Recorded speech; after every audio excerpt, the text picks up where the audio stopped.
nama saya Wairatul Hidayah, NIM 4318069, kelas manajemen pemasaran B. Selanjutnya teman saya.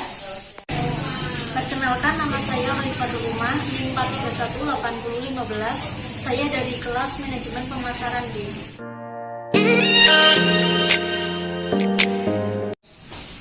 Di sini kami akan membahas mengenai STP, marketing 7B, dan juga strategi menghadapi pesaing yang ada di PT Indofood.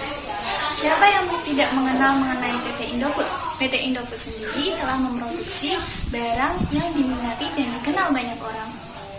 Seperti halnya mie instan, minyak goreng, makanan ringan, produk makanan bayi, dan juga perasa makanan. Dan tentunya dengan harga yang sangat terjangkau.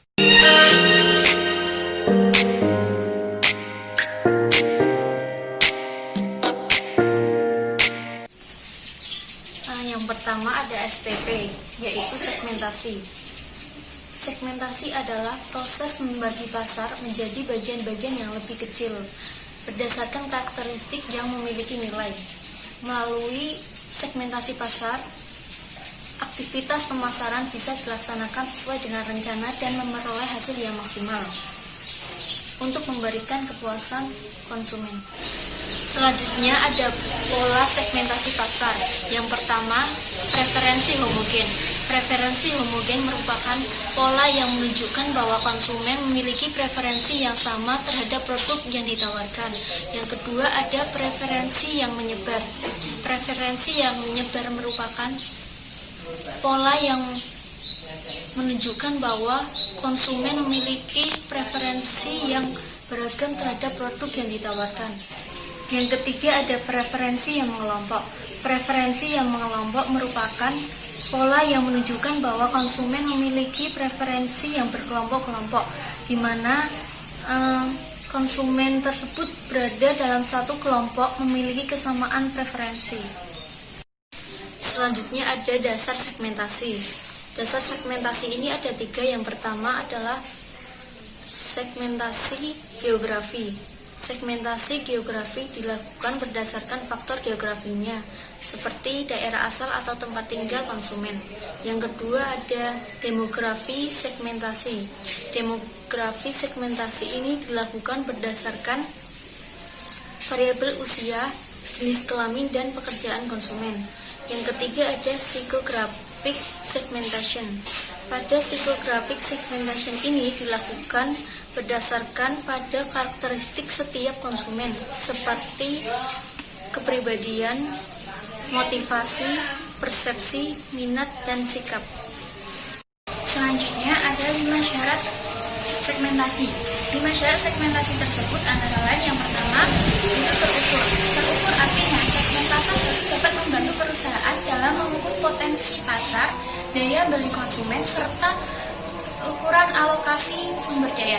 Yang kedua yaitu substansial atau banyak, yang artinya segmen pasar harus banyak dan profitable untuk dilayani. Yang ketiga dapat diakses, artinya segmen pasar harus dapat dijangkau untuk dilayani. Dan yang keempat dapat dibedakan, artinya segmen pasar harus dapat dibedakan dengan jelas. Yang terakhir yaitu dapat dilayani. Maksudnya, segmen pasar harus dapat dijangkau atau dilayani dengan sumber daya yang dimiliki oleh perusahaan. Contoh praktek strategi pemasaran di PT Indofood antara lain geografis, yaitu menyangkut semua wilayah Indonesia. Yang kedua, demografis, terdiri dari agama yang menyangkut seluruh agama, pekerjaan menyangkut seluruh pekerjaan, pendidikan menyangkut seluruh pendidikan, suku tidak ada batasan suku, jenis kelamin menyangkut seluruh jenis kelamin, psikografis menyangkut gaya hidup, konsumtif, dan juga hemat. Dan yang terakhir perilaku. Perilaku ini menyangkut tingkat penggunaan tinggi ke rendah dan loyalitas konsumen serta tujuan. Yang kedua ada targeting. Targeting adalah tindakan menilai ketertarikan dan minat dari beragam segmen pasar. Kemudian menentukan segmen pasar mana yang akan Anda jadikan sebagai target pasar. Selanjutnya, pola targeting.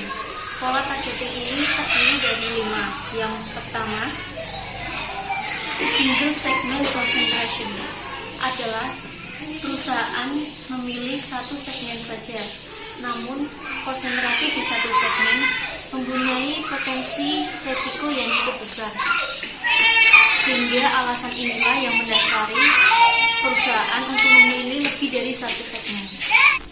Kedua, selective specialization adalah perusahaan menyeleksi beberapa segmen.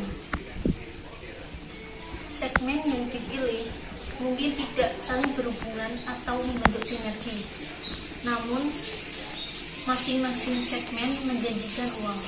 Ketiga, product specialization adalah perusahaan berkonsentrasi membuat produk khusus atau tertentu. Melalui cara ini, perusahaan membangun reputasi yang kuat di produk yang spesifik. Yang keempat, market specialization. Market specialization yaitu perusahaan berkonsentrasi melayani semua produk yang dibutuhkan untuk kelompok tertentu. Perusahaan memperoleh reputasi yang kuat dan channel untuk semua produk baru yang dipergunakan atau dibutuhkan untuk semua kelompok tersebut. Yang terakhir, full market coverage.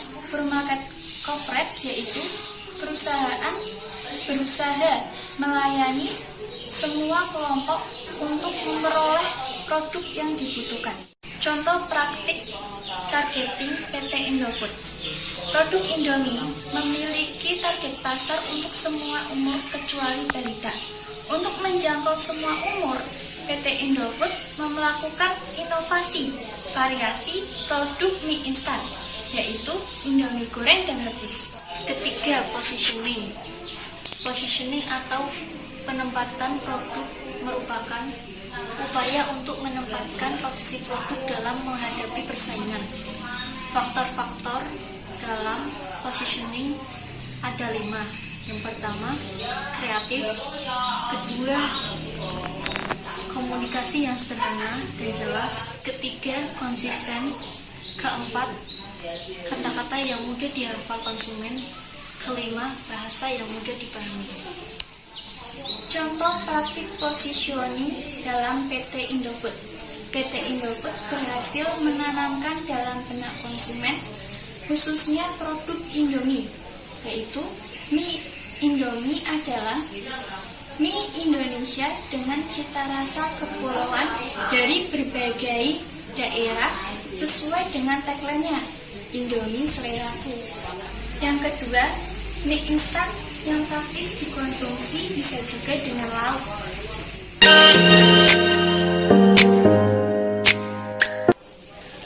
Materi selanjutnya yaitu marketing 7P. Yang pertama, produk. Produk adalah segala sesuatu yang ditawarkan ke suatu pasar untuk memenuhi kebutuhan atau keinginan. Contoh prakteknya, produk. Brand nama yang digunakan adalah Indomie. Satu bungkus Indomie memiliki massa 85 gram dan terdapat 2 saset yang berisi 5 bumbuan yang disertakan yaitu kecap manis, saus sambal, minyak palm, bubuk perasa dan juga bawang goreng. Kedua, price atau harga. Penentuan harga merupakan titik kritis dalam bauran pemasaran, karena harga menentukan pendapat dari suatu usaha. Di samping itu, harga merupakan satu-satunya unsur bauran pemasaran yang merupakan penerimaan penjualan. Contoh praktiknya, price. Indomie selain dapat dibeli per bungkus, dapat juga dibeli dengan paket 5 bungkus atau paket 1 kardus yang berisi 30 atau 40 Indomie. Harga Indomie juga sangat murah dan terjangkau bagi semua kalangan masyarakat di Indonesia, yaitu dengan harga sekitar Rp2.000. Ketiga, place atau lokasi. Jangkauan tempat menjadi suatu yang harus dipertimbangkan secara matang. Tempat-tempat yang strategis tentu memiliki peluang akses publik yang lebih baik. Contoh prakteknya, PT Indofood memiliki jaringan distribusi terluas di Indonesia, menembus hampir ke setiap sudut kepulauan. Yang keempat yaitu promosi. Promosi adalah suatu aktivitas yang mengkomunikasikan keunggulan produk dan membujuk pelanggan sasaran untuk membelinya. Alat-alat promosi diantaranya periklanan, publisitas, promosi penjualan, penjualan langsung, dan penjualan tidak langsung. Contoh prakteknya, PT Indofood melakukan promosi dengan menggunakan media televisi.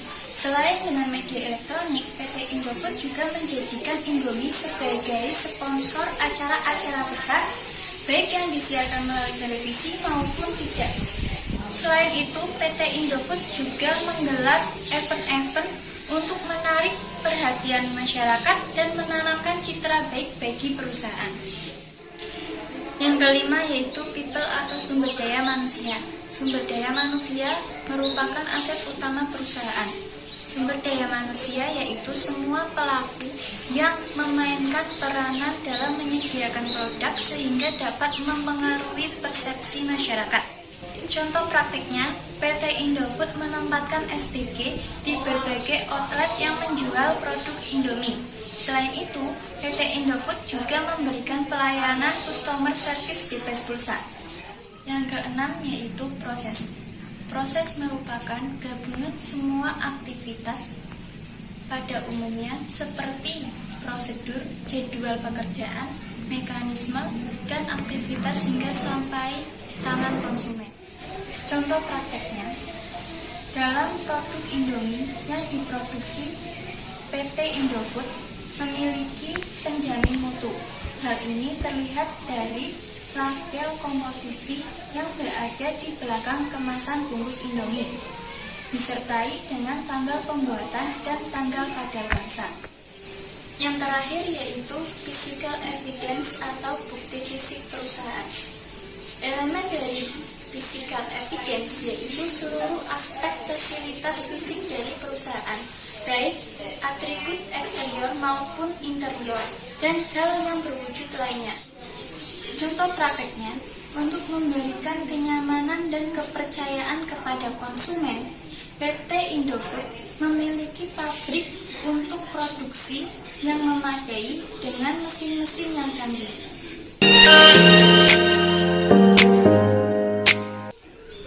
Strategi menghadapi pesaing, yaitu ada dua analisis lingkungan. Yang pertama lingkungan internal atau mikro, yang kedua lingkungan eksternal atau makro.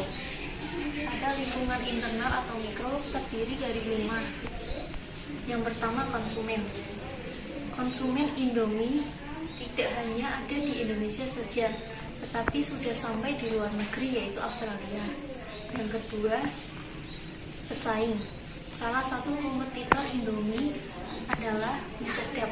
Mie sedap masuk ke pasar dengan harga yang lebih murah, sehingga konsumen yang terpengaruh dengan harga akan lebih memilih mie sedap. Ketiga, pemasok. PT Indofood merupakan kegiatan usaha yang mencangkup seluruh tahapan proses produksi makanan, mulai dari produksi dan pengolahan bahan baku hingga menjadi produk akhir yang tersedia di pasar. Keempat, channel of distribution. Para produsen berhak menentukan kebijakan distribusi yang akan dipilih dan disesuaikan dengan jenis barang serta luasnya armada yang akan digunakan. Kelima, sumber daya manusia. Dengan total tenaga kerja sekitar 62.000, PT Indofood percaya bahwa karyawan adalah salah satu kelompok paling penting dari stakeholder dan unsur penting dalam keberhasilan. Kedua, lingkungan eksternal atau makro, yaitu terdiri dari 3. Yang pertama, ekonomi, kedua, sosial dan budaya, dan ketiga, teknologi. Contoh praktiknya, menyadari ragam bisnis, panjang rantai bisnis, besar skala bisnis, PT Indofood mengorganisir Bisnisnya menjadi 4 bagian. Yang pertama, CBP Group atau Consumer Branded Product, yang mencakup 2 divisi, yaitu divisi bahan makanan dan divisi kemasan makanan. Yang kedua, Bogasari Group. Bogasari Group bisnis utamanya menghasilkan tepung terigu dan pasta. Yang ketiga yaitu Agribusiness Group. Agribusiness Group aktivitas utamanya mulai dari litbang, pembibitan kelapa sawit, penanaman, pengolahan, branding, dan marketing margarin, minyak goreng, serta perkebunan teh, kopi, dan karet. Yang terakhir yaitu Distribution Group. Distribution Group merupakan salah satu jaringan distribusi terbesar di Indonesia dan menangani baik produk Indofood maupun pihak ketiga. Sekian pemaparan materi dari kami. Apabila ada salah kata, kami mohon maaf. Jangan lupa subscribe dan like ya. Terima kasih. Assalamualaikum warahmatullahi wabarakatuh.